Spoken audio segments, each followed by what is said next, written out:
two non-NATO members, Finland and Sweden, edging closer. In a press conference with the Swedish leader earlier today, Finland's Prime Minister discussed the possibility of applying for membership. We need to have a consensus, we need to have a view on the future, and we are using this time to analyze and also building common views on the future when it comes to security. I won't give any kind of timetable when we will make our decisions, but I think it will happen quite fast, within weeks, not within months.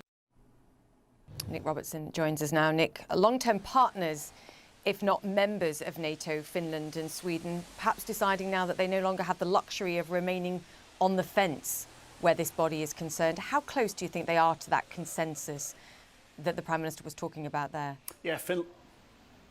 I think Finland's very close and Sweden's probably not far behind. And why do I say that? Speaking to a Finnish diplomat earlier this year, before Russia's invasion, one of the big takeaways for Finland was just what NATO membership means and what Russia's aggression means. And, you know, to Finland sitting outside of NATO, although doing many military exercises, partnering with NATO in the past, sitting outside, they realized what Ukraine was going through was a scenario where a nation was being attacked by an aggressive neighbor, Russia, but that nation would have to face it alone, even if it aspired to be part of NATO, even if it shared values with other NATO countries, because it's only Article 5 that makes you safe. And we heard from both the Finnish Prime Minister today and the Swedish Prime Minister saying Russia's invasion of Ukraine changed everything. So if you go back to earlier this year, when perhaps only a quarter of the population in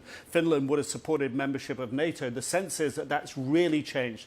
And what we've heard from the Finnish Prime Minister today is that after Easter, they'll give this 51-page discussion document to the Finnish Parliament. They will expect within weeks to have it concluded. And there's really an expectation here in Brussels and at NATO headquarters that by the time we get to the end of June and NATO's leadership summit, Finland will be asking, and potentially Sweden as well, will be asking to become a full member of NATO. And that is something that's expected to go through fairly easily and fairly swiftly. Everyone here has the sense that that's in motion.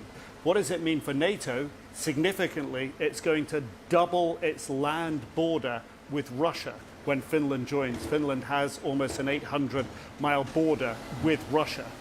So there are significant consequences here. Yes, consequences for NATO and for Russia. To your point, Nick, I feel if the Ukraine crisis can't convince you, perhaps nothing will. President Zelensky and the Ukrainian government unwilling to host the German president in Kyiv. A mistake, Nick? Whatever the concerns about his relationship with Russia, Ukraine continues and will continue to need Germany. Yeah, President Zelensky and Ukraine's leadership have been really tough on people and countries that they feel are causing problems or making life difficult for them. We've heard them call in the early stages out President Biden, call out Viktor Orban, the Hungarian Prime Minister. And here this feels and looks like a strange one. Walter Steinmeier, the German president, expected to accompany the Polish, Lithuanian, Estonian, Latvian presidents who went to who've gone to Kyiv today.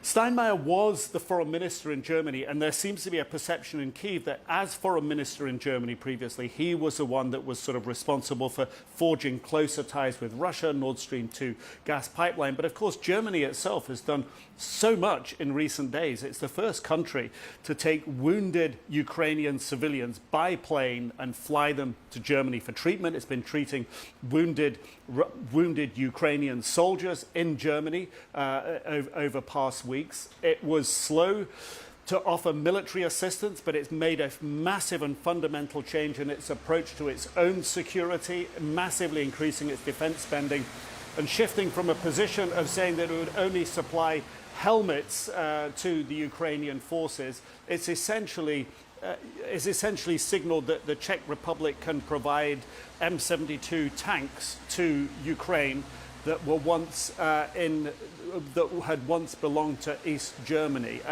So yes, and we've heard from Germany's Chancellor today, Olaf Scholz, saying he's essentially disappointed.